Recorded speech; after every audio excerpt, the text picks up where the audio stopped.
জিরা, গরম মশলা, তেজপাতাটা দিয়ে দেবো।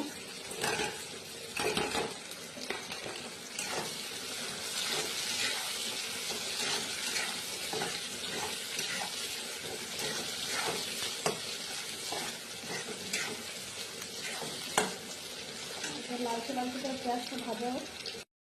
লালচে লালচে হয়ে এসছে, আমি দুটো কাঁচা লঙ্কা চেরা আর টমেটোটা দিয়ে দেবো।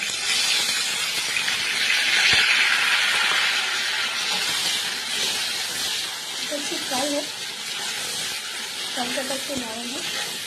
আগে এঁচড় সেদ্ধ করে রেখেছি নুন হলুদ দিয়ে, সেদ্ধ করা এঁচড় আর আলুটা।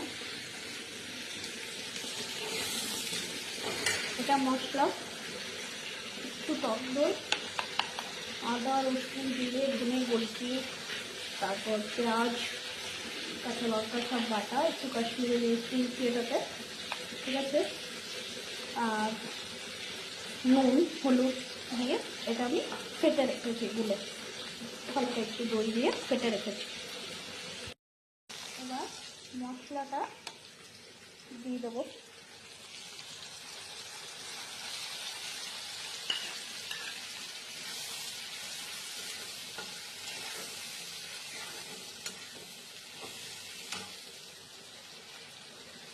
জল দেবো, মশলা ধোয়াটাও দেবো।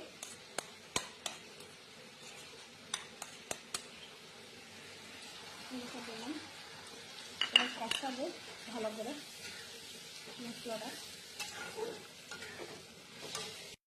তেলটা জাস্ট ছেড়ে দিয়েছে, একটা তেলটা ছেড়ে দিয়েছে।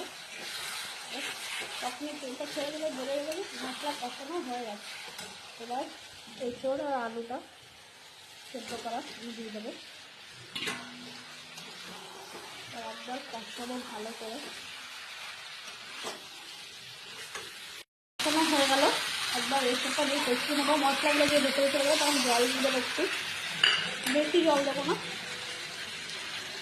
বেশ ড্রাই ড্রাই হবে। বেশি গ্রেভি হলেও ভালো লাগে না এঁচড়। আর দেখো জাস্ট ফুটে এলে নামিয়ে দেবো।